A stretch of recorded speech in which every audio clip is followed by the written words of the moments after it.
yes. All right, so here I am, and I'd like to thank the gallery also for having me. You had fun, and now you're going to get buried, because my poems are slightly different.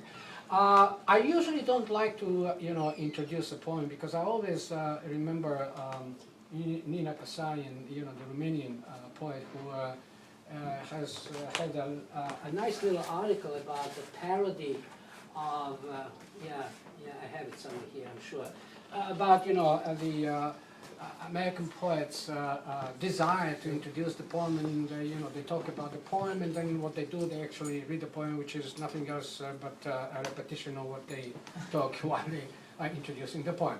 However, the first poem, I just want you to, which you will probably get it. The protagonist is supposedly, I have the same problem you do, because I have survived the war, and I was wounded and everything, blah, blah, blah, blah, and, here, when I read the poem, I have the problem because people say, oh my God, you survived, that happened to you. So if I say yes, okay, which I can lie, all right, then they'll say, oh, it's confessional poetry. If I say no, I have a protagonist, he's an imaginary person, then people say, oh, anybody can do that. So best way you can start with the egg. The boy, okay, grows up in a society which is completely different. We can even call it a socialist society, right? As opposed to his mother, who is, a very religious person. I have a problem.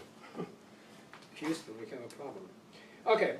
Say 3 Our Fathers to have a soft-boiled egg done right, Mother would say. And I said 4, even 5, slowly, when I thought I had sinned looking at the photos of naked women Father kept in his fishing bag, for I believed that would strengthen my faith. Mother's eggs always came out rawish, with the whites, I can't read. You know what the problem is? The first projectile that came into the room that I was in Sarajevo, faced me, and the light and the colors, it's a surreal situation, completely blinded me. And for about, 6 months, whenever I closed my eyes, I had fluorescent, and sometimes I still do, fluorescent little green, like dots dancing in my eyes, although my eyes were closed. And now, if the light is at an angle that doesn't suit me, I don't see anything. You can drive behind me, don't worry. My vision is perfectly fine. But if the light doesn't suit me, I have a problem because I don't see the letters. So let me just try. I do apologize. Okay, I can do it like this, I think. Okay. Mother's eggs always came out rawish with the whites resembling mucus that would ooze out of the nose of a kid across the street whom I'd always liked to treat at the game of marbles. Anyway, Mother's eggs, I construed impartially, were like that because she instead prayed to Mary. One morning, when she was staring at the eggs that bounced in the water and her lips were moving silently, I ventured my long-prepared remark. The teacher said God would never be able to tell us whether he created a chicken or an egg first. Do you know? She slapped me and said, don't you ever ask me those stupid dialectical Marxist questions again. This school poisons your soul. God help us all. But I wanted to know what negated what. So I decided to be a Marxist. I refused to eat eggs, chicken, or any kind of meat because that meant oppressing other living creatures. While recuperating from paratyphus, I kept my mouth tightly shut, making my mother cry as she held the plate with chicken soup in her lap. In school, I surpassed even my teacher, declaiming about the exploitation of the masses, the corruption of the rich, who could afford caviar and frog's legs while the proletariat ate only cabbage and beans. One day, the teacher called me to his desk. Where is all this fervor coming from? He whispered. It's the egg and the chicken, comrade teacher. He pointed stiffly to the corner, and I stood there sweating and inhaling the damned flaky paint. After the class, when everyone else was gone, he said gently, "Come here. Enough of that dialectical crap of yours, you hear me? What you get in school is for the world. What you believe in is for you. Listen well. God in his infinite wisdom created the egg and the chicken simultaneously." How's that for an explanation? And he motioned with his crooked finger to the door.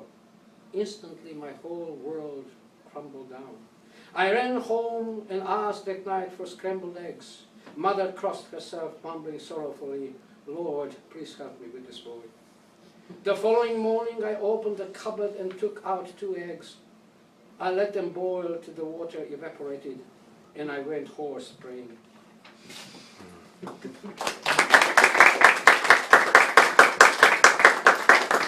Oh, there's another poem about eggs and chickens. There's something wrong with me. Anyway, the title is Of Roosters, Sex and Semblances. One late foggy afternoon, he says, as I stand at his bed holding a spoon and a plate with a beguiling cure-all chicken soup, pieces of meat with bones, the stomach, the heart, the liver there, everything I've thrown in, hoping that would help him regain his strength. Mother came home carrying a rooster under her coat, a skinny bird with mean eyes, though a glorious black and red plumage.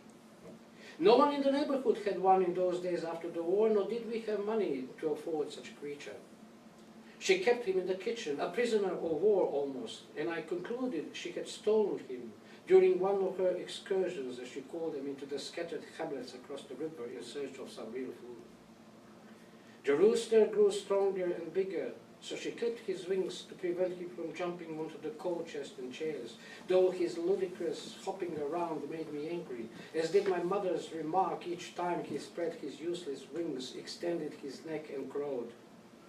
"The sun is not rising, but I know it is," she would say.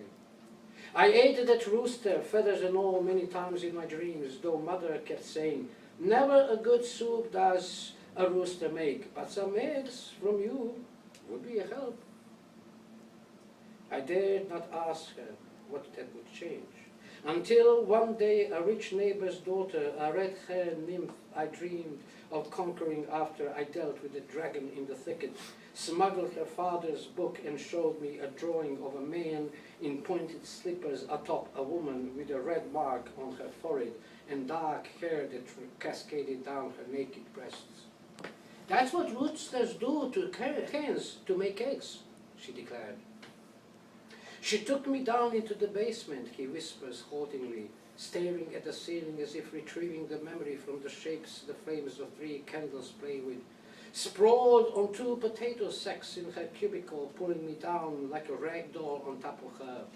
I felt doubt pain in my knees and prickling in my groin as if an army of ants had suddenly invaded my shorts. Her lavender hair made me dizzy, and I was relieved when a moment later she laughed witch-like and pushed me off her. "See," she said, "nothing to it." Her eyes aglow like the roosters in our kitchen. That night, while shivering in my bed, my eyes shut tight as I was trying to banish the drawing and the girl's rose-pimpled legs from my mind, I kept repeating to myself, "Oh God, merciful God, please don't have her lay an egg tomorrow." And now the poem that Billy heard, I don't know where, but he wanted me to read the poem. I have to tell you a little story about this poem. I do, this is a stupid thing, because I don't really think of myself as being an important poet. I mean, you can publish as many books as you want. That doesn't mean anything anymore in this world. So I do, when I select a publisher, either for the book or when I send some poems to a magazine, I never have sent poems here to any nationally known magazine. I go by titles. And the same holds true for a publisher. Like the book that was published in 2005 here, I looked at the title of the publishing house, Turtle Point Press. I said, oh, that's a good title. Let me, let me send them a manuscript. And my current publisher, Harbor Mountain Press. Wow, that's something. And I do the same thing with the, with the magazines, And I mailed 3 poems to a magazine in England because the title is Dreamcatcher. As the guy accepted the poem, the editor accepted the poem. And the poem got published. And the title of the poem is Conversion, okay? And then I get an email from him, We have published, congratulations, blah, blah, blah, blah, we have published your poem, you can access it PayPal, and I say, screw you, I contribute to it. But anyway. And I look at the email and, he, mentions the poem and the title is Conversation. And I'm looking at no, the title is Conversion. And I'm debating with myself for about 2 weeks. Shall I send him an email? How dare you change the title of my poem without consulting me, saying anything to me? And then, fortunately enough, I get an email from him. Okay, I have decided to nominate your poem for the Forward Poetry Prize, which is a fanciful award in Great Britain. And I said to myself, I better not say anything. Conversion, conversation, I don't care. But the title of the poem is Conversion, all right? And you'll see why. Not a conversation, although there is a conversation. I came upon a man in black who sat on a tank, tending his sheep that grazed impassively around the craters and among dead bodies. I'm looking for my son, I said, squinting. The bullets in his cartridge belt slang over his shoulder, shining in the sun like teeth. He smiled, chewing a cigarette to the other corner of his mouth, and motioned with his hand to the field. Plenty to choose from, he said. The sheep were moving away toward the shade of a big oak tree, the bodies following on all fours. I strained my ear to hear the bell I knew. He slid down and stared at me. Is that your stomach growling? He asked. I'm just trying to find my son, I whispered. You want me to shoot one?